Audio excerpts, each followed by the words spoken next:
The evening air in Norfolk, Virginia carried the familiar scent of salt and diesel fuel that seemed to permanently hang over the naval base. Admiral Rebecca Hawk Harrison pulled her civilian jacket closer as she walked through the parking lot of Murphy's Tavern, a dive bar that had been serving military personnel for over 30 years. The neon sign flickered intermittently, casting an eerie red glow across the cracked asphalt. Rebecca rarely visited places like this anymore. Her position as Fleet Admiral of the United States Navy kept her busy with classified briefings, international negotiations, and the enormous responsibility of commanding over 330,000 active personnel across 6 fleets worldwide. But tonight was different. Tonight, she needed to disappear from the weight of her rank and simply be Rebecca, a woman who had climbed from enlisted sailor to the highest naval position through sheer determination and sacrifice. She had changed out of her uniform hours ago, trading the crisp whites and gold braids for faded jeans, a simple black sweater, and worn leather boots. Her shoulder-length brown hair hung loose instead of being pulled back in the regulation bun she wore daily.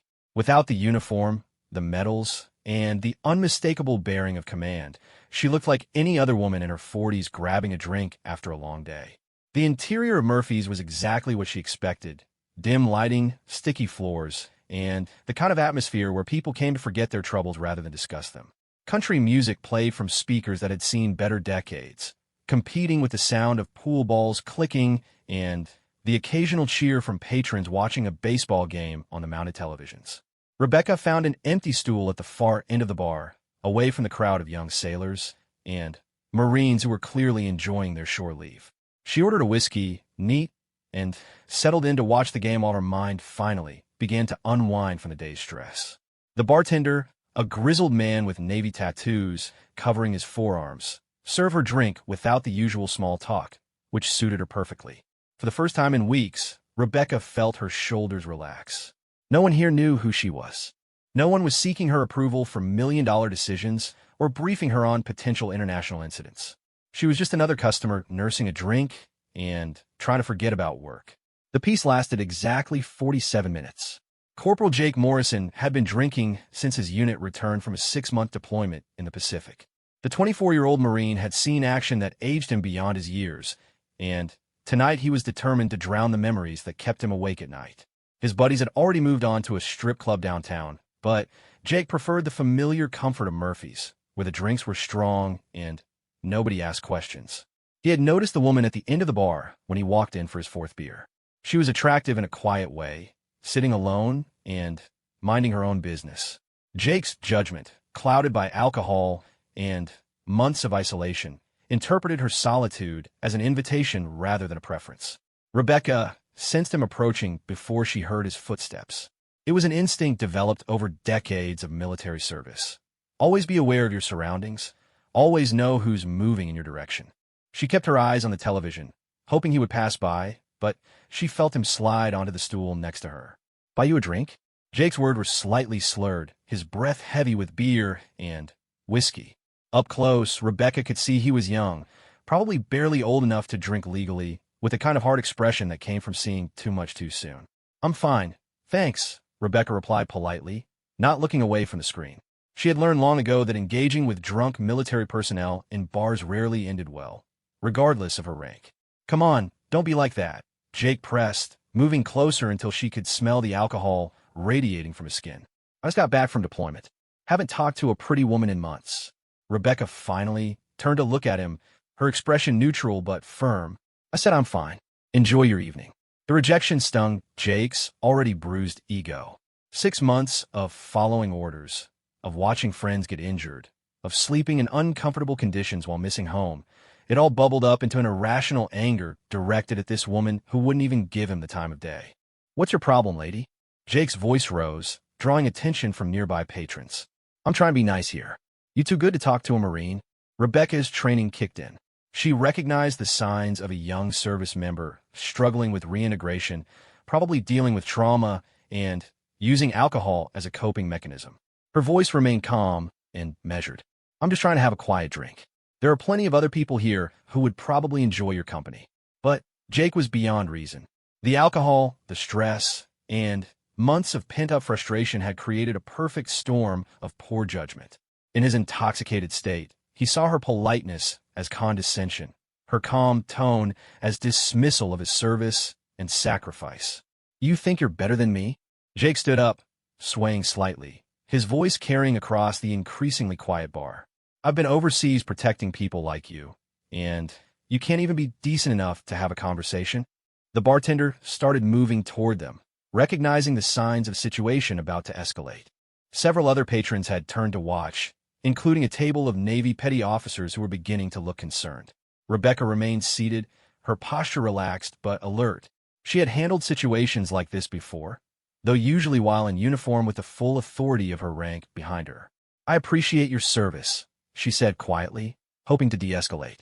"But I'm just here to have a quiet drink. Please respect that." Her calm response only fueled Jake's anger. In his alcohol-impaired logic, her composure felt like mockery, her politeness like pity. The months of stress, of following orders without question, of watching his squad leader get evacuated with a traumatic brain injury, all crystallized into rage directed at this woman who wouldn't acknowledge what he'd sacrificed. Respect. Jake laughed bitterly. "You want to talk about respect? How about showing some respect for the uniform, even if I'm not wearing it right now?" Rebecca stood slowly, realizing the situation was beyond verbal de-escalation. At 5 feet 6 inches, she was several inches shorter than Jake, but she carried herself with the unconscious authority of someone accustomed to commanding respect. "I think you've had enough to drink tonight. Maybe it's time to call it an evening." The suggestion, delivered in what Jake's intoxicated mind interpreted as a commanding tone, was the final trigger. No one had the right to tell him what to do when he wasn't on duty, especially not some civilian woman in a bar. The anger that had been building for months, the frustration with a system that sent young people to fight wars then struggled to reintegrate them, exploded in a moment of complete poor judgment. Jake's hand shot out and connected with Rebecca's shoulder, pushing her backward with enough force to make her stumble. The shove wasn't violent enough to cause serious injury, but it was aggressive enough to send a clear message of disrespect and intimidation. What happened next occurred in slow motion from Rebecca's perspective. As she regained her balance, her military training automatically kicked in. Her body shifted into a defensive stance. Her mind rapidly assessed the threat level, and her eyes scanned for exits and potential weapons. But more than that, something deep inside her, the part that had commanded respect from hardened sailors and foreign dignitaries alike, flared to life. The bar had gone completely quiet. Even the country music seemed to fade into background noise as every patron watched to see what would happen next. The bartender was already reaching for the phone to call security, while several of the Navy personnel were starting to stand up, ready to intervene. But Rebecca held up a hand, a gesture so instinctively authoritative that everyone in the bar immediately froze. She looked directly at Jake, who was still swaying and glaring at her with unfocused hostility. "Son," she said, and there was something in her voice that cut through the alcohol haze and reached the part of Jake's brain that still remembered basic training, still responded to authority. "You just made a very serious mistake." Jake blinked, suddenly, uncertain. There was something about the way she stood, the way she spoke, that triggered recognition, even though he couldn't quite place what it was. For a moment, his anger wavered as military instinct warred with alcohol-fueled bravado. "What are you going to do about it?" he asked, but his voice lacked the confidence it had held moments before. Rebecca didn't answer immediately. Instead, she pulled out her phone and scrolled through her contacts until she found the number she was looking for. The entire bar watched as she dialed, her movements deliberate and controlled. "Colonel Martinez," she said when the call connected, her voice carrying clearly in the silent bar. "This is Admiral Harrison. I need you to send someone to Murphy's Tavern on Hampton Boulevard. I have one of your Marines here who needs immediate attention." Jake's face went white. "Admiral?"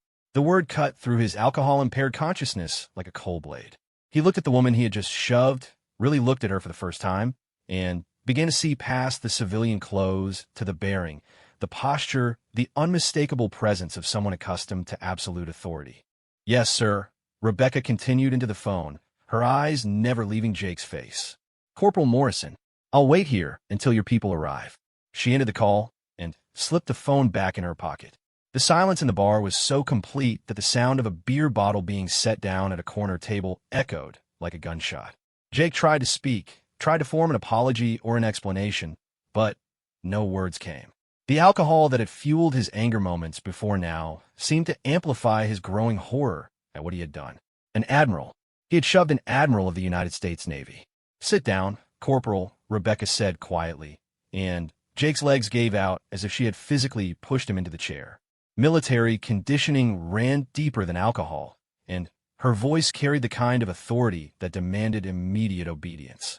The other patrons in the bar were beginning to whisper among themselves, and several of the Navy personnel were looking at Rebecca with dawning recognition. Without the distraction of the confrontation, they were beginning to see past her civilian clothes to the bearing that marked her as someone far above their pay grade. Rebecca remained standing, her posture relaxed but alert, watching Jake as the reality of his situation began to sink in. She felt no satisfaction in his obvious distress, only a deep sadness at seeing another young service member struggling with demons that the military was still learning how to address. The bartender approached cautiously, clearly unsure how to handle a situation that had escalated far beyond the usual bar fights he was accustomed to managing. "Admiral," he said quietly, "can I get you anything? Water? Coffee? Coffee would be good," Rebecca replied, her voice gentle. "And get the corporal some water and something to eat if he's willing." Jake looked up at her with confused, frightened eyes. The alcohol was beginning to wear off, replaced by a crushing awareness of the magnitude of his mistake. He had assaulted a flag officer. His career was over before it had really begun, and probably his freedom as well. I didn't know," he whispered, his voice barely audible. "That doesn't matter," Rebecca said, but her tone was not unkind. "Intent doesn't change actions, and actions have consequences." The next 20 minutes passed in tense silence. Other patrons gradually returned to their conversations, though at a much lower volume, and with frequent glances toward the corner where Rebecca stood watch over the increasingly sober Marine. The bartender brought coffee for Rebecca and water for Jake, who sat hunched over the glass without drinking. When the military police arrived, they were led by a stern-faced master sergeant who took one look at the situation and immediately approached Rebecca with the kind of crisp professionalism reserved for encounters with flag officers. "Admiral Harrison," he said, saluting despite her civilian clothes. "Master Sergeant Collins. We're here to collect Corporal Morrison." Rebecca returned the salute briefly. "Thank you, Master Sergeant. The corporal appears to be having some difficulty with alcohol and reintegration. I believe he would benefit from counseling rather than purely punitive measures." Collins nodded, understanding the subtle guidance being offered. "Yes, ma'am. We'll make sure he gets the help he needs along with appropriate disciplinary action." Jake stood on unsteady legs as Collins and another MP flanked him.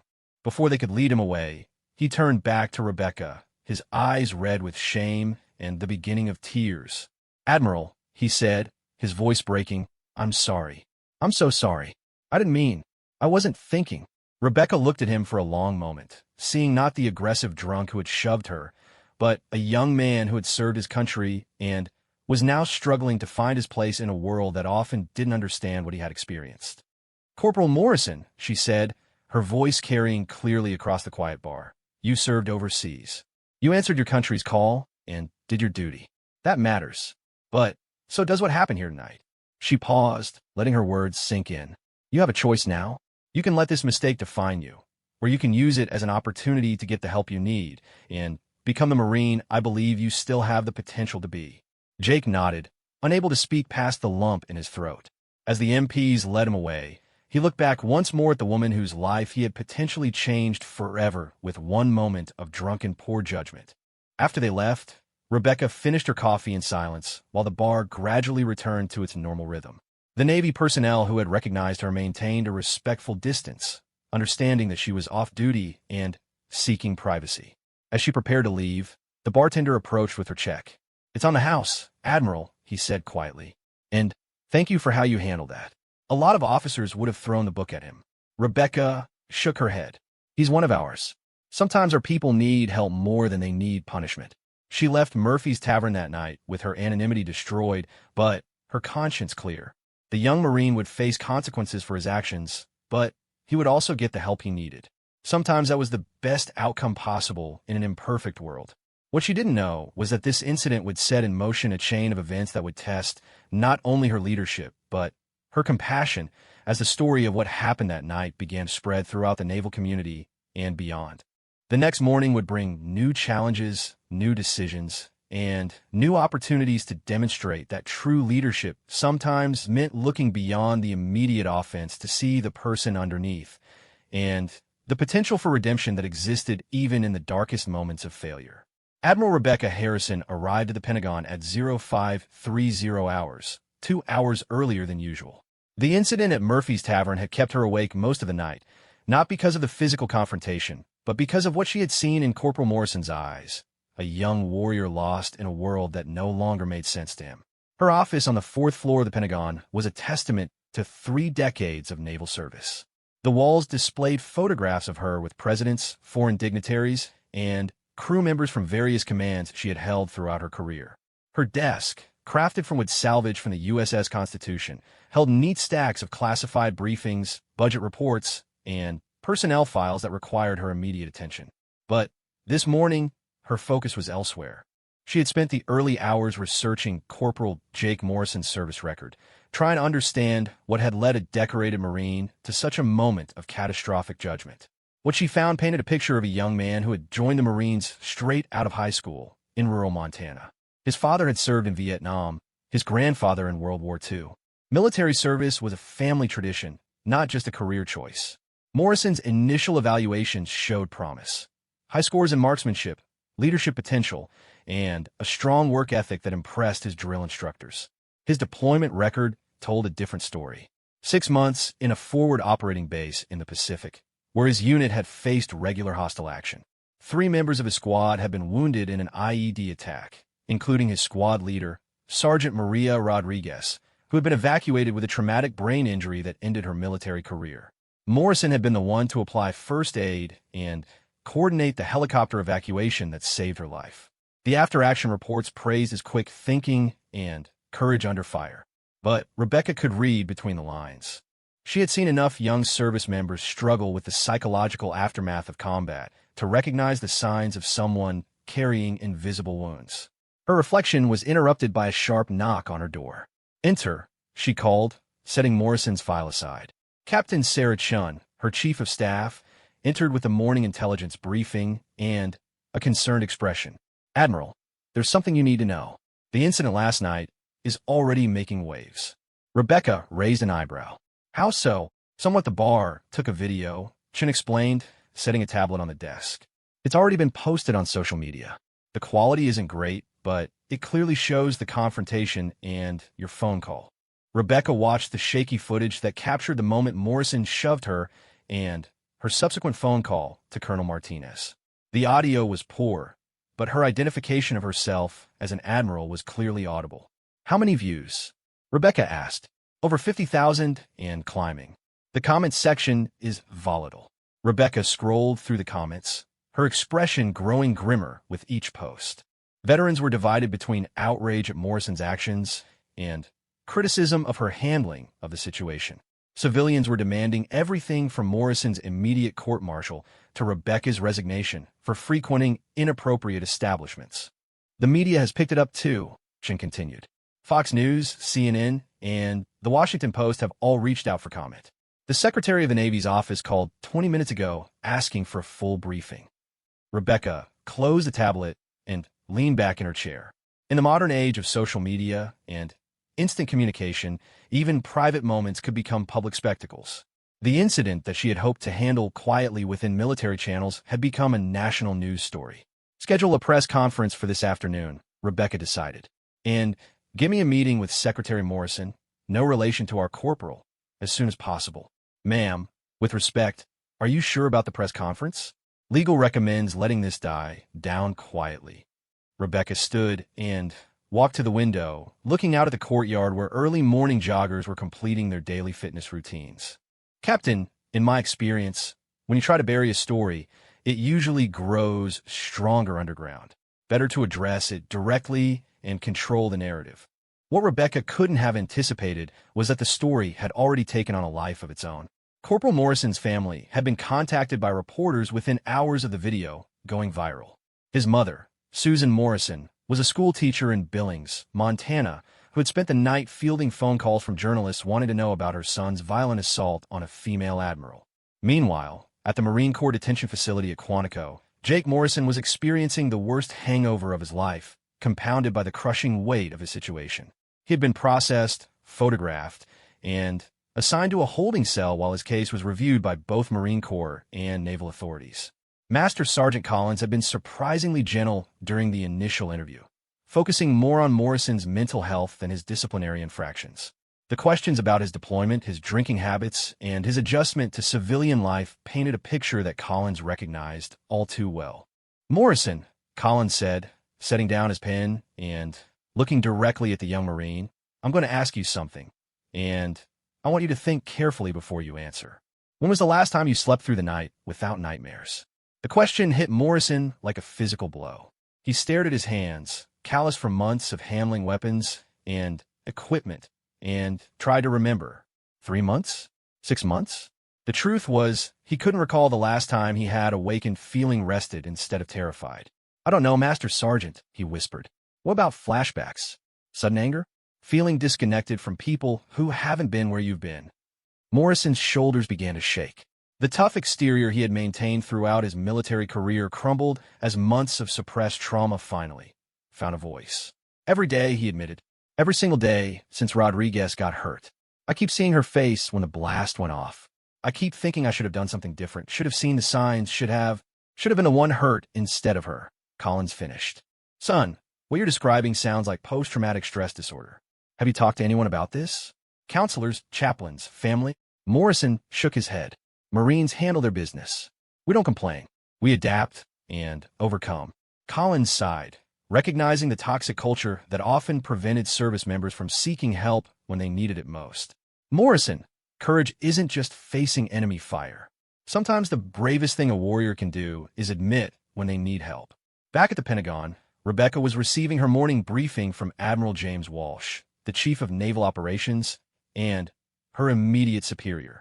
Walsh was a career submariner with a reputation for straight talk and unwavering support for his people. "Rebecca," Walsh said, settling into the chair across from her desk, "I've reviewed the incident report and watched the video. How are you handling this?"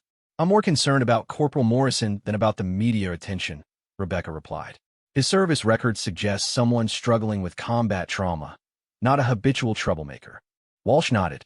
"The Marine Corps has requested that we transfer jurisdiction to them for disciplinary action. Standard procedure for an inter-service incident. But given your rank and the public attention, we could push for naval authority if you prefer." Rebecca considered the options. Under military law, Morrison faced serious charges: assault on a superior officer, conduct unbecoming, and potentially additional charges depending on how aggressively the prosecutors wanted to pursue the case. A conviction could result in dishonorable discharge, reduction in rank, forfeiture of pay, and significant jail time. "What's your read on Colonel Martinez?" Rebecca asked. "Good officer. Fair, but firm. He's been pushing for better mental health support for returning combat veterans. If anyone will look at the whole picture instead of just the incident, it's him. Then, we let the Marines handle it through their channels. But I want to stay involved in the process. This young man needs help, not just punishment." Walsh studied her expression. "You're planning something." "I'm planning to do what's right for one of our people," Rebecca corrected. "The uniform he wore overseas was different from mine, but we're all serving the same flag." The press conference that afternoon drew a packed room of journalists, military affairs correspondents, and curious Pentagon staff. Rebecca had changed into her dress blue uniform, the gold stripes on her sleeves, and the rows of ribbons on her chest, leaving no doubt about her authority and experience. "Ladies and gentlemen," she began, her voice carrying clearly through the room, "I want to address the incident that occurred last evening at Murphy's Tavern in Norfolk. First, let me be clear. What happened was unacceptable. No service member, regardless of rank or branch, should ever face physical aggression from another service member." The room was silent, reporters scribbling notes and camera operators adjusting their angles. "However," Rebecca continued, "I also want to provide context that the video footage cannot convey. Corporal Morrison is a decorated Marine who served with distinction in a combat zone. He participated in operations that saved American lives and furthered our national security objectives. His actions that night do not define his service or his character. A reporter from the Washington Post raised her hand. Admiral Harrison, are you suggesting that combat service excuses assaulting a superior officer? Absolutely not, Rebecca responded firmly. I'm suggesting that we have a responsibility to understand the full circumstances that led to an incident like this. Corporal Morrison will face appropriate consequences for his actions. But we also need to examine whether we're doing enough to help our combat veterans readjust to civilian life and cope with the invisible wounds of war. Another reporter spoke up. Admiral, critics are saying that your presence in a bar known for serving military personnel was inappropriate for someone of your rank. How do you respond? Rebecca's expression hardened slightly. I respond by saying that I'm a United States citizen who occasionally enjoys a quiet drink in an establishment that serves the men and women I'm honored to command. The idea that my rank somehow restricts my legal activities during my off-duty hours is both incorrect and insulting. The questions continued for 30 minutes, touching on military discipline, veteran mental health, and the challenges of maintaining good order and discipline in the modern military. Throughout the conference, Rebecca maintained her composure and returned repeatedly to two themes: accountability for actions and support for struggling veterans. What she didn't know was that Jake Morrison was watching the press conference from the recreation room at the detention facility, along with a dozen other Marines awaiting various disciplinary proceedings. As Rebecca spoke about his service record and her concerns for his well-being, Morrison felt something he hadn't experienced in months: hope. She's trying to help you, said Lance Corporal Williams, another Marine awaiting his own court-martial for a bar fight. Most officers would have thrown you under the bus and moved on. Morrison nodded, unable to speak past the emotion in his throat. He had expected anger, retribution, and swift justice. Instead, he was watching the highest-ranking naval officer in the world advocate for his mental health treatment, while still holding him accountable for his actions. After the press conference, Rebecca returned to her office to find Captain Shun waiting with an update on the media response. Initial reactions were mixed, but generally positive, with several veteran advocacy groups praising her balanced approach to the incident. There's something else, Admiral, Chun said, her expression troubled. We've received over 200 emails in the past 3 hours. Most are supportive, but some are quite hostile. Security wants to review your protection detail. Rebecca shook her head. That won't be necessary. If 30 years in the Navy has taught me anything, it's that leadership sometimes means making unpopular decisions for the right reasons. What neither of them knew was that the story was far from over. Corporal Morrison's family was driving through the night from Montana to Virginia, determined to see their son and understand what had gone wrong. Sergeant Maria Rodriguez, recovering from her brain injury in a veterans hospital in California, had seen the news coverage and was preparing to make a statement that would change everything.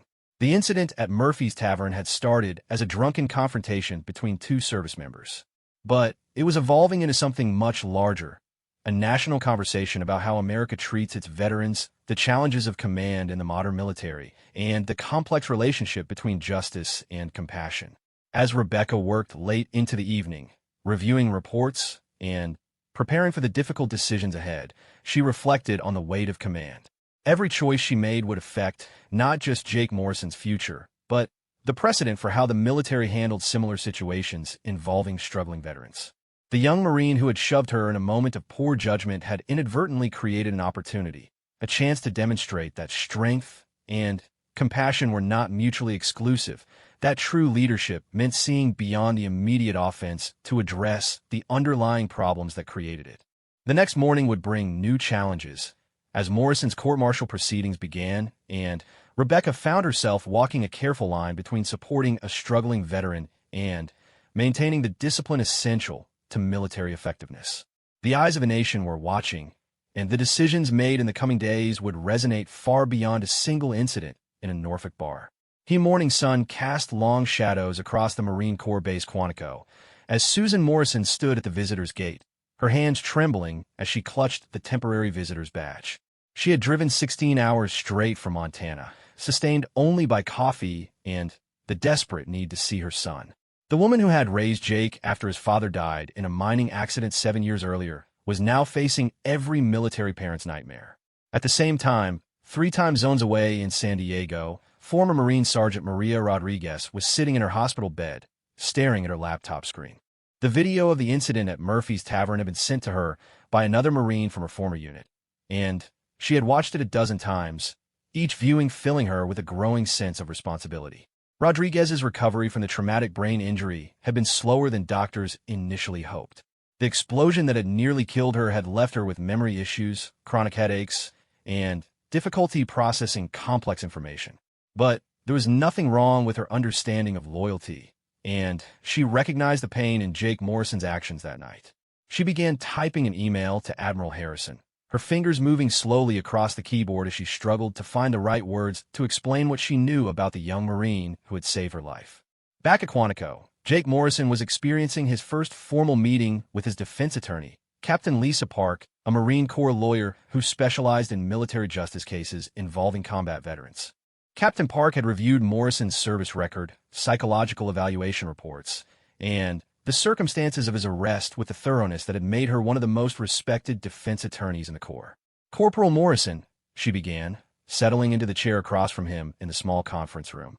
"I want you to understand the seriousness of your situation. The charges against you include assault on a superior officer, conduct unbecoming, and disrespect toward a superior commissioned officer. Under the Uniform Code of Military Justice, these charges could result in a dishonorable discharge and up to 5 years in military prison." Jake nodded, his face pale but determined. The previous 48 hours of sobriety and reflection had cleared his mind enough to fully comprehend the magnitude of his mistake. "I understand, ma'am. I accept full responsibility for my actions.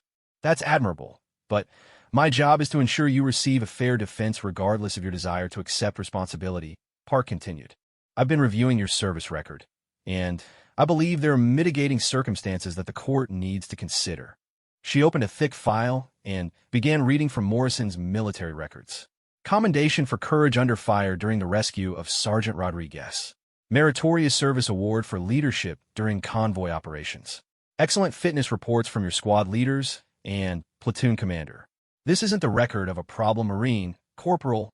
This is the record of a good Marine who may be struggling with invisible wounds.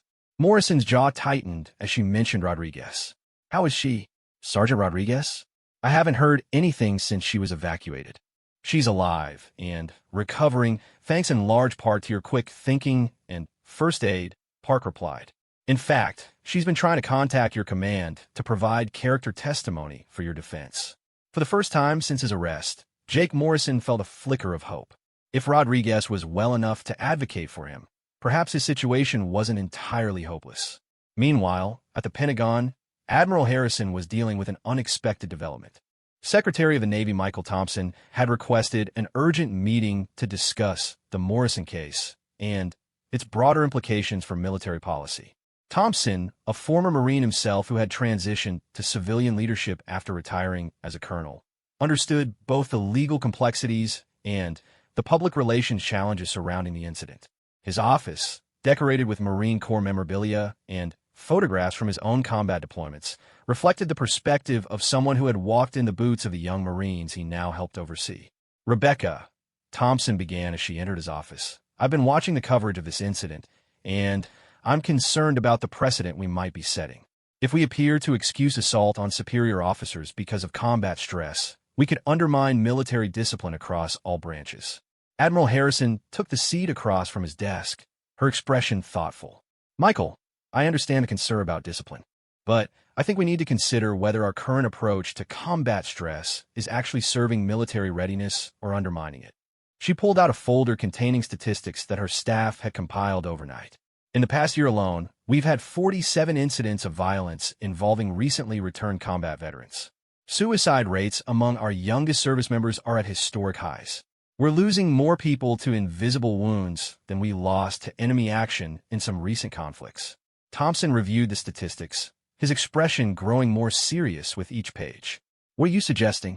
"I'm suggesting that true military discipline includes taking care of our people before they reach the breaking point. Corporal Morrison didn't assault me because he's a bad Marine. He assaulted me because he's a wounded Marine who didn't get the help he needed." The conversation was interrupted by a knock on the door. Thompson's aide entered with a message that would change the entire trajectory of the case. Sir, we've received a formal statement from former Sergeant Maria Rodriguez requesting permission to testify on behalf of Corporal Morrison. She's also included a detailed account of the incident that led to her injury and Morrison's role in her survival. Thompson took the message and read it silently, his expression shifting as he absorbed Rodriguez's words. After several minutes, he handed the paper to Admiral Harrison. Rodriguez's statement was both heartbreaking and illuminating. She described the moments after the explosion when she was unconscious and bleeding while enemy fire continued around their position. Morrison had exposed himself to hostile fire to reach her, applied tourniquets that stopped her bleeding, and coordinated air support that allowed their evacuation. But more importantly for the current case, Rodriguez described Morrison's psychological state in the weeks following the incident. His guilt over her injury, his increasing isolation from his squad mates, and his growing reliance on alcohol to sleep through nightmares that kept him awake. According to this, Admiral Harrison said after finishing the statement, Morrison blamed himself for Rodriguez's injury because he was the one who suggested the route that led them into the ambush zone. Thompson nodded grimly. Classic survivor's guilt complicated by command responsibility. He made a tactical decision that resulted in his squad leader being injured, and he's been carrying that burden ever since. What neither of them knew was that Jake's mother had finally been cleared to visit her son. Susan Morrison had spent 2 hours completing security checks and paperwork, her anxiety growing with each form she filled out. The woman who had sent her son off to the Marines with pride was now facing the possibility that his military career would end in disgrace. When she finally saw Jake in the visitor's room, her heart broke. The confident young man who had left Montana 2 years earlier looked hollow, his eyes carrying a weight that seemed too heavy for his 24 years. "Mom," Jake said, his voice cracking as he stood to embrace her, "I'm so sorry. I've ruined everything." Susan held her son, feeling how much weight he had lost and noticing the tremor in his hands that she had never seen before. "Jake, tell me what happened. Not the incident at the bar, but what happened to you. You're not the same person who left home." For the next hour, Jake finally found the words to describe experiences he had been unable to share with anyone. The constant hypervigilance of combat operations. The weight of making life and death decisions while barely old enough to legally drink. The sound of Rodriguez screaming as the explosion threw her against a concrete wall. "I keep seeing her face, Mom," Jake whispered. "Every time I close my eyes, I see the moment when she got hurt, and I know it was my fault. If I had chosen a different route, if I had been more careful, she would be okay." Susan listened with the patience of a mother and the wisdom of a teacher who had worked with traumatized children. She recognized the symptoms of post-traumatic stress that she had learned about in training courses designed to help educators support military families. "Jake," she said gently, "you're carrying guilt that doesn't belong to you. You were doing your job in an impossible situation. The fact that someone got hurt doesn't make it your fault." But Jake shook his head. "The Admiral, the woman I pushed, she was so calm, Mom. Even when I put my hands on her, she didn't lose control. She saw that I was broken, and instead of destroying me, she tried to help. I don't deserve that kind of compassion." What Jake didn't know was that at that very moment, Admiral Harrison was reading Rodriguez's email, which provided additional context that would prove crucial to his case. Rodriguez's message detailed conversations she had had with Morrison in the days following her injury.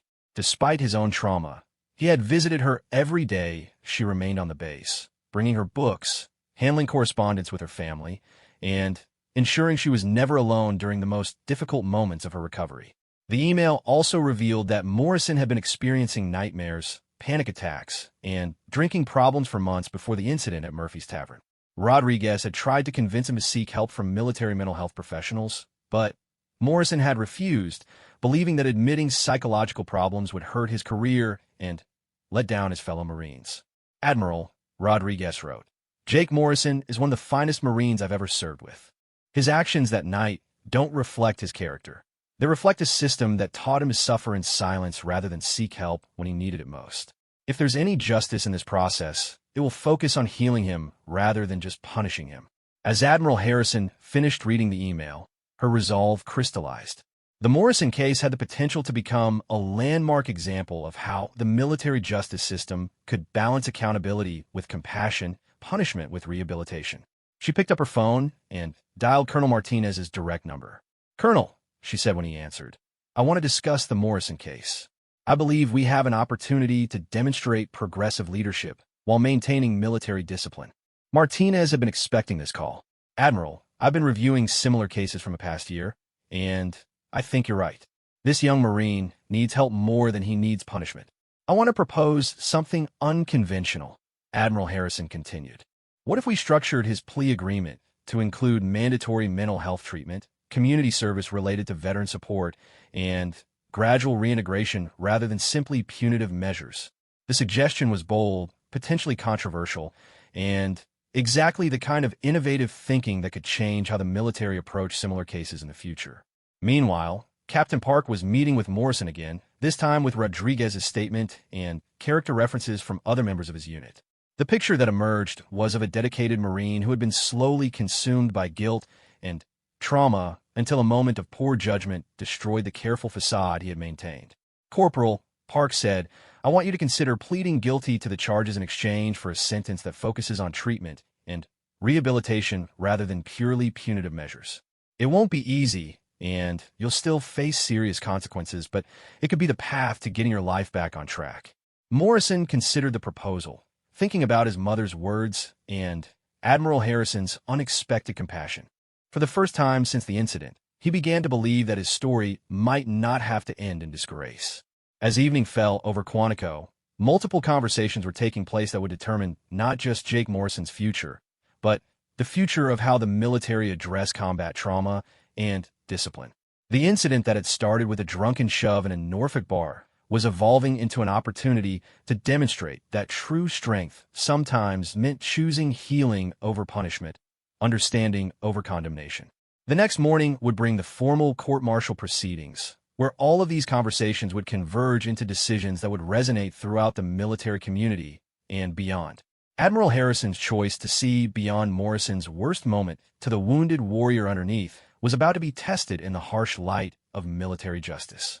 But for tonight, in the quiet hours before dawn, both the Admiral and the young Marine she was trying to help were thinking about second chances, the weight of command, and the possibility that sometimes the most important battles are fought not against external enemies, but against the demons that war leaves behind in the minds of those who serve. The courtroom at Marine Corps Base Quantico was filled beyond capacity on the morning of Corporal Jake Morrison's court-martial. Military personnel from all branches had requested permission to observe the proceedings, while national media outlets had sent their most experienced military affairs correspondents to cover what had become known as the Morrison case.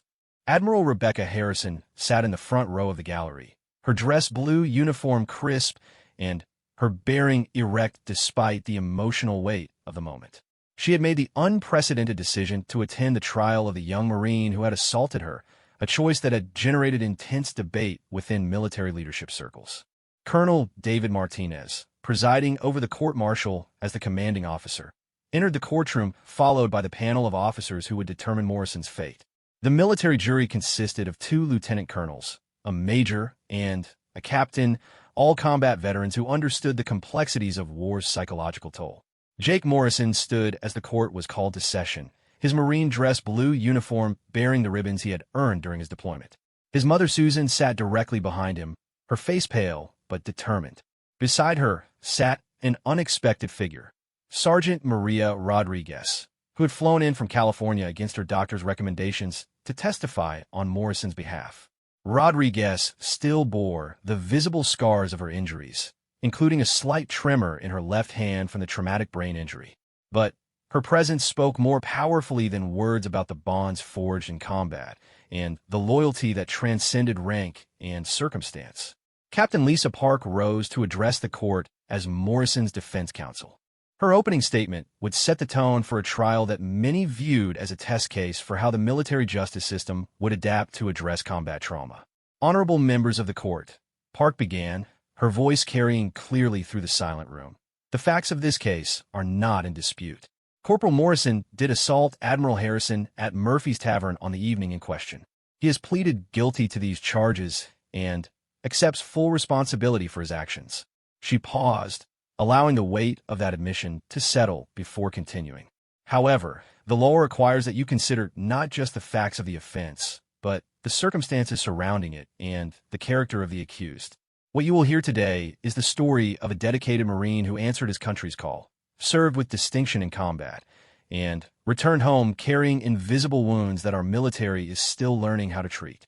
The prosecution, led by Major Thomas Bradley, presented their case with military precision.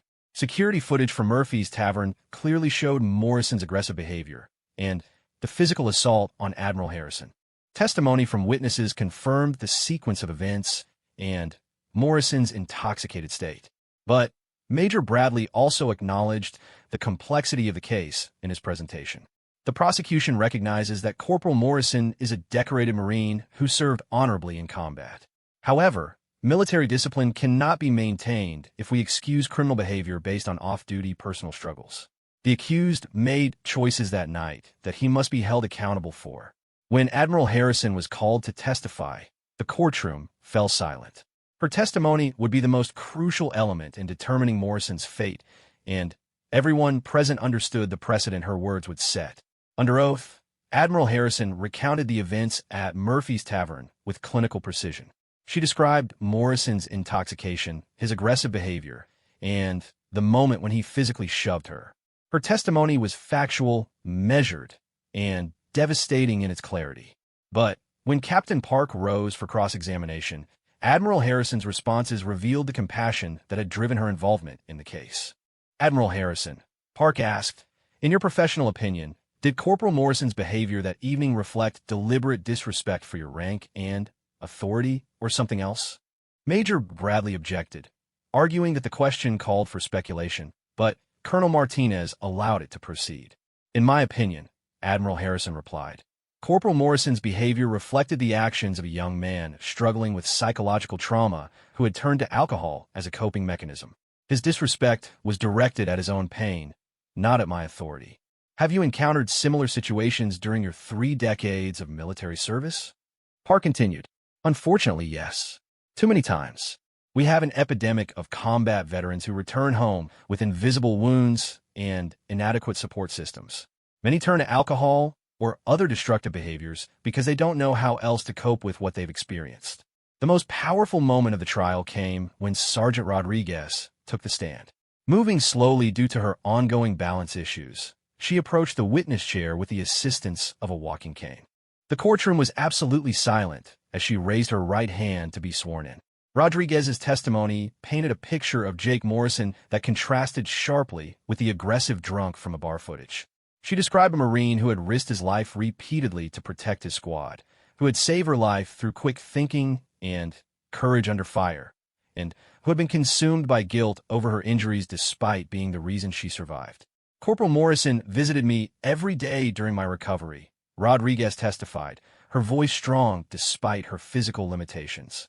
He brought books, wrote letters to my family when I couldn't, and made sure I was never alone during the worst moments. He blamed himself for my injuries, even though his actions saved my life. Park asked about Morrison's psychological state in the weeks before his return to the United States. Rodriguez's answer revealed the depth of his struggle. He was having nightmares, panic attacks when helicopters flew overhead, and he had stopped eating regularly. I tried to convince him to seek help from the base mental health services, but he refused. He said admitting psychological problems would hurt his career and let down the Marines who depended on him. Major Bradley's cross-examination focused on whether Morrison's psychological struggles excused his behavior, but Rodriguez's responses consistently emphasized his character rather than his actions. Major, Rodriguez said at one point, I'm not here to excuse what Jake did. I'm here to tell you who Jake is. He's a Marine who carried me to safety when I was bleeding and unconscious. He's a man who took responsibility for decisions that saved lives even when they resulted in unintended consequences. One night of poor judgment doesn't erase 2 years of exemplary service. The most controversial testimony came from Dr. Sarah Williams, a military psychiatrist who had evaluated Morrison after his arrest. Her diagnosis of severe post-traumatic stress disorder, complicated by survivor's guilt and alcohol dependency, provided clinical context for his behavior. Dr. Williams explained how combat trauma could manifest in unexpected ways, particularly when combined with alcohol and environmental triggers. Morrison's violent reaction to perceived rejection at the bar, she testified, was consistent with someone experiencing hypervigilance, emotional dysregulation, and impaired judgment due to untreated PTSD. In my professional opinion, Dr. Williams concluded Corporal Morrison's actions that evening were directly related to his combat trauma and the lack of appropriate mental health intervention following his deployment. The defense also presented character witnesses from Morrison's unit, including his former platoon commander, Lieutenant David Torres, who had recommended Morrison for promotion before the incident. Torres testified about Morrison's leadership during combat operations and his dedication to his fellow Marines. But perhaps the most impactful testimony came from Master Sergeant Collins, who had processed Morrison's arrest and conducted his initial interviews. Collins, a 20-year veteran with multiple combat deployments, spoke about the challenges facing young veterans transitioning back to civilian life. In my 20 years of service, Collins testified, I've seen too many good Marines struggle with what they experienced in combat zones. Corporal Morrison is far from unique in that regard. What makes him different is that he saved lives under fire and continued to support his wounded squad leader even while dealing with his own trauma. Morrison himself took the stand on the final day of testimony. His statement to the court was brief, but powerful, accepting full responsibility for his actions while describing the psychological state that had led to them. I have no excuse for what I did, Morrison said, his voice steady despite the emotion evident in his expression. Admiral Harrison deserved respect, not aggression, regardless of my personal struggles. I dishonored the uniform and the Corps with my behavior. He paused, looking directly at Admiral Harrison before continuing. But I want the Corps to understand that what I did that night doesn't represent who I am as a Marine or as a person. I made a terrible mistake while struggling with problems I didn't know how to handle. I'm ready to face the consequences and to get the help I need to ensure it never happens again. During the prosecution's closing arguments, Major Bradley emphasized the importance of military discipline and the serious nature of assaulting a superior officer. He argued that while Morrison's service record and psychological state were mitigating factors, they could not excuse criminal behavior. The Marine Corps cannot maintain good order and discipline if we excuse assault based on personal struggles, Bradley argued. Corporal Morrison made choices that night, and those choices must have consequences. Captain Park's closing argument focused on the broader implications of the case for how the military treats combat veterans struggling with psychological wounds. Members of the court, Park said, you have an opportunity to send a message about what kind of military we want to be. Do we want to be an organization that discards wounded warriors when they make mistakes? Or do we want to be an organization that helps them heal while still holding them accountable? She gestured toward Admiral Harrison in the gallery. Admiral Harrison, the victim of this assault, has demonstrated the kind of leadership that makes our military strong. She recognized that Corporal Morrison needed help more than punishment. She saw past his worst moment to the Marine underneath. I ask you to do the same.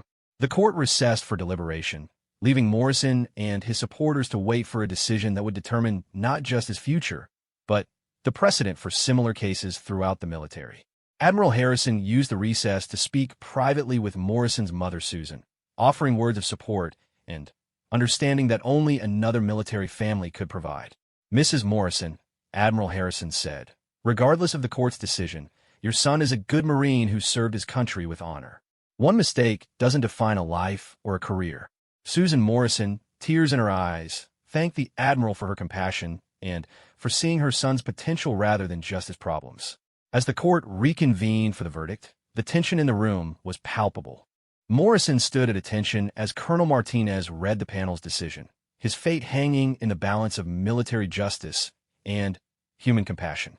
The verdict would determine whether the Morrison case became a cautionary tale about the importance of military discipline or a landmark example of how the military could evolve to better serve those who serve their country. Either way, the decision would resonate throughout the military justice system for years to come, influencing how future cases involving combat trauma and veteran mental health would be handled. Admiral Harrison sat motionless as the verdict was read, knowing that her decision to advocate for Morrison had been vindicated regardless of the outcome. She had demonstrated that true leadership sometimes meant standing up for those who couldn't stand up for themselves, even when they had wronged you personally. The young Marine who had shoved her in a moment of drunken anger had inadvertently created an opportunity to show what military leadership looked like when it was guided by both justice and compassion. The verdict would determine Morrison's immediate future, but the case itself had already changed the conversation about how America cares for its wounded warriors. Colonel Martinez's voice cut through the silence of the packed courtroom as he prepared to read the verdict that would determine Jake Morrison's fate. The young Marine stood at rigid attention, his mother gripping the railing behind him, while Admiral Harrison maintained her composed bearing despite the emotional weight of the moment. "The court finds the accused guilty of all charges," Martinez began, causing Morrison's shoulders to tense visibly. "However, this court also finds significant mitigating circumstances that warrant careful consideration in sentencing." He paused, looking directly at Morrison before continuing. "Corporal Morrison, your actions at Murphy's Tavern were inexcusable and cannot be overlooked. You assaulted a superior officer, violated the trust placed in you as a Marine, and dishonored the uniform you wore with distinction in combat." Morrison's jaw tightened, prepared for the harsh sentence that military justice traditionally demanded for such offenses. "However," Martinez continued, "this court also recognizes that you are a decorated combat veteran suffering from service-connected psychological injuries that were not adequately addressed by the military medical system. Your actions, while inexcusable, were directly related to untreated combat trauma." Admiral Harrison leaned forward slightly, understanding that this moment would define not just Morrison's future, but the military's approach to similar cases for years to come. "Therefore," Martinez announced, "this court sentences you to reduction in rank to Lance Corporal, forfeiture of half pay for 6 months, and 18 months of supervised rehabilitation, including mandatory mental health treatment, community service with veteran support organizations, and gradual reintegration into active duty." The sentence was unprecedented in its combination of accountability and compassion. Morrison would face real consequences for his actions, but would also receive the help he desperately needed. Most importantly, his military career would continue, allowing him to rebuild both his life and his service to his country. Morrison's legs nearly gave out as the weight of the sentence hit him. He had expected discharge, possible imprisonment, and the end of his military career. Instead, he was being offered a second chance that he had never dared hope for. Furthermore, Martinez added, "This court recommends that the Marine Corps review its current policies regarding mental health screening and support for returning combat veterans, using this case as a catalyst for systemic improvement." As the court was dismissed, Morrison turned to his defense attorney, Captain Park, with tears in his eyes. "Ma'am, I don't understand. How is this possible?" Park smiled, gathering her files. "Corporal, you had advocates who refused to let your worst moment define your entire service. Admiral Harrison, Sergeant Rodriguez, your mother, they all fought for you because they saw who you really are." Morrison looked toward the gallery, where Admiral Harrison was speaking with his mother. The sight of the highest-ranking naval officer in the United States, comforting the woman who had raised him, was almost too much to comprehend. As the courtroom emptied, Admiral Harrison approached Morrison directly. The young Marine immediately came to attention, but she gestured for him to relax. "Corporal Morrison," she said, her voice gentle but firm, "you've been given an extraordinary opportunity. Don't waste it." "Admiral, I don't know how to thank you," Morrison replied, his voice breaking slightly. "After what I did to you, you had every right to destroy my career. Instead, you saved it." Admiral Harrison studied his face, seeing not the angry drunk from Murphy's Tavern, but a wounded warrior beginning to heal. "Corporal, I didn't save your career. You earned the chance to save it yourself through your service and the character witnesses who testified on your behalf. Now you have to do the work to become the Marine I believe you can be." She handed him a business card. "This is the contact information for Dr. Elena Vasquez at the Veterans Recovery Center. She specializes in combat trauma and has agreed to oversee your treatment. Your first appointment is tomorrow at 0800 hours. Morrison took the card with trembling hands. "Admiral, why? Why did you fight for me when I hurt you?" Admiral Harrison was quiet for a moment, considering her answer. "Because 25 years ago, I was a young officer struggling with my own demons after my first combat deployment. A senior officer saw past my mistakes to the potential underneath and gave me a second chance. I've never forgotten that lesson about leadership." What she didn't tell Morrison was that the senior officer who had helped her was her mentor, Admiral Patricia Stone, who had become the first woman to command a carrier strike group. Stone had taught her that true strength sometimes meant showing mercy, and that the best leaders were those who lifted others up rather than simply enforcing consequences. 3 months later, Morrison was beginning to see the results of his intensive therapy and community service. Dr. Vasquez had helped him understand that his guilt over Sergeant Rodriguez's injury was a normal response to trauma, but not a rational assessment of his actions. Through EMDR therapy, group sessions with other combat veterans, and medication to address his PTSD symptoms, Morrison was slowly reclaiming his life. His community service assignment had placed him with the Wounded Warrior Project, where he worked with recently returned veterans struggling with similar issues. The irony was not lost on him that his punishment had become his calling, helping other wounded warriors navigate the transition from combat to civilian life. Sergeant Rodriguez had also been working with the program as a peer counselor, her own recovery inspiring other veterans to seek help. The bond forged between Rodriguez and Morrison in combat had been strengthened through their shared experience of trauma and healing.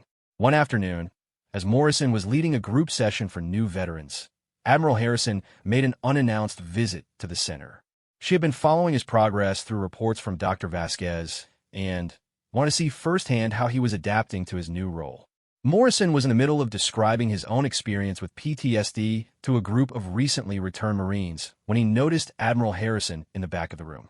For a moment, his composure wavered, but he continued with his presentation, describing how denial and alcohol had nearly destroyed his career and his life.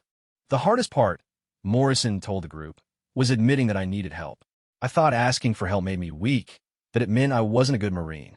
It took making the biggest mistake of my life to learn that getting help when you need it is actually the strongest thing you can do. After the session, Admiral Harrison approached Morrison with a smile. "That was impressive, Corporal.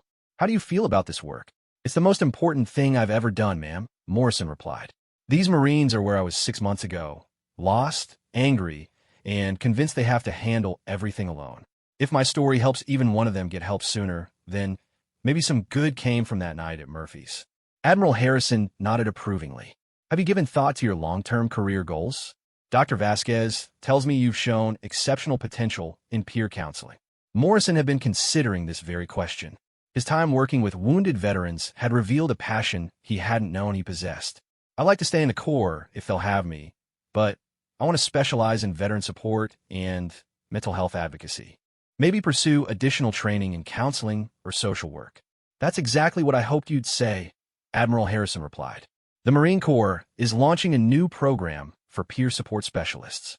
It would require additional training, but it would allow you to work formally with combat veterans while remaining on active duty. Would you be interested?" Morrison's eyes lit up. The opportunity to turn his worst experience into a career helping other veterans was more than he had ever dared hope for. 6 months later, Morrison graduated from the Marine Corps Peer Support Specialist Program with honors. His first assignment was to return to his original unit, where he would work with Marines preparing for deployment and those returning from combat zones. Admiral Harrison attended his graduation ceremony, along with Sergeant Rodriguez and his mother Susan. The transformation in Morrison was remarkable. The hollow-eyed young man from the courtroom had been replaced by a confident Marine with purpose and direction. During the ceremony, Morrison was asked to address his graduating class. His speech focused on the importance of seeking help when needed and the power of second chances to transform lives. 8 months ago, Morrison told his classmates, "I was sitting in a detention cell at Quantico, convinced my life was over. I had assaulted a superior officer while drunk and dishonored everything I believed in. I thought my story was ending in disgrace." He paused, looking toward Admiral Harrison in the audience. "But I learned that sometimes our worst moments can become our greatest opportunities for growth. I learned that true strength means admitting when you need help, and that the best leaders are those who see potential even in people who have fallen." After the ceremony, Admiral Harrison and Morrison spoke privately for the first time since his sentencing. The relationship between them had evolved from victim and perpetrator to mentor and protege, built on mutual respect and shared commitment to helping other veterans. "Admiral," Morrison said, "I know I can never fully make up for what I did that night, but I want you to know that your compassion changed my life in ways I'm still discovering." Admiral Harrison smiled, remembering her own mentor's words about the ripple effects of leadership. "Corporal, You've already made up for it by becoming the kind of Marine who helps others avoid the mistakes you made. That's how we honor second chances, by using them to serve others. 1 year after the incident at Murphy's Tavern, Admiral Harrison received a letter that brought tears to her eyes. It was from a young Army sergeant who had been struggling with PTSD and suicidal thoughts until he attended one of Morrison's support groups. The sergeant credited Morrison with saving his life and helping him get the treatment he needed. The letter reminded Admiral Harrison that leadership ripples outward in ways that can't always be measured. Her decision to see past Morrison's assault to the wounded warrior underneath had not only saved his career, it had created a cascade of healing that was touching lives she would never know about. Morrison's story had also influenced military policy at the highest levels. The case had become a model for how the military justice system could balance accountability with rehabilitation, leading to new protocols for handling cases involving combat trauma. The Marine Corps had implemented mandatory mental health screenings for returning combat veterans, expanded peer support programs, and created alternatives to purely punitive responses for service members struggling with combat-related psychological issues. 2 years after the incident, Admiral Harrison was preparing for her retirement ceremony when she received an unexpected visitor.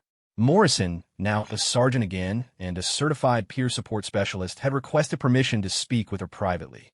"Admiral," Morrison said as he entered her Pentagon office, "I wanted to thank you one more time before you retire. But, more than that, I wanted to tell you what your example has meant to my work." He handed her a photograph of his latest graduating class of peer support specialists, 20 Marines who were now equipped to help their fellow service members navigate combat trauma and reintegration challenges. "Every one of these Marines knows your story," Morrison continued. "They know that the highest-ranking naval officer in the country chose compassion over punishment, rehabilitation over retribution. That example guides everything we do." Admiral Harrison looked at the photograph, seeing faces that reminded her of Morrison when she first met him. Young, dedicated service members who had answered their country's call and deserved support when they struggled with the consequences. "Sergeant Morrison," she said, "you've become exactly the kind of leader I hoped you could be. Your journey from that night at Murphy's to this moment has been remarkable." Morrison smiled, thinking about how much his life had changed since that terrible evening when alcohol and trauma had driven him to assault the woman who would become his greatest advocate. "Admiral, do you remember what you told me at my sentencing? That I had been given an extraordinary opportunity and shouldn't waste it?" Admiral Harrison nodded. "I think about those words every day. They remind me that second chances come with responsibilities to grow, to serve, and to help others who are struggling like I was." As Admiral Harrison prepared to leave the Pentagon for the final time, she reflected on the unexpected turns that military leadership could take. A drunken confrontation in a Norfolk bar had become a story of redemption, growth, and the power of looking beyond someone's worst moment to see their potential for good. Jake Morrison had learned that true strength meant seeking help when needed, that mistakes didn't have to define a life, and that service to others could transform personal tragedy into purpose. Admiral Harrison had learned that sometimes the most important decisions a leader makes happen not in boardrooms or battlefields, but in moments when compassion and justice intersect, creating opportunities for healing that ripple outward in ways that can change the world. The story that began with a shove in a bar had become a testament to the transformative power of second chances, the importance of addressing combat trauma with both accountability and compassion, and the truth that the best leaders are often those who have been broken and rebuilt themselves. As Morrison continued his work helping other wounded warriors find their way back from the darkness of trauma, and as Admiral Harrison began her retirement, knowing she had made a difference in ways both large and small, both understood that their unlikely connection had created something larger than either of them, a new model for how military leadership could heal rather than simply punish, inspire rather than simply command. The young Marine who had shoved an admiral in a moment of drunken anger had become a beacon of hope for others struggling with similar demons. The admiral who had chosen mercy over vengeance had demonstrated that true strength sometimes meant seeing the wounded warrior beneath the worst behavior and fighting for their healing rather than their destruction.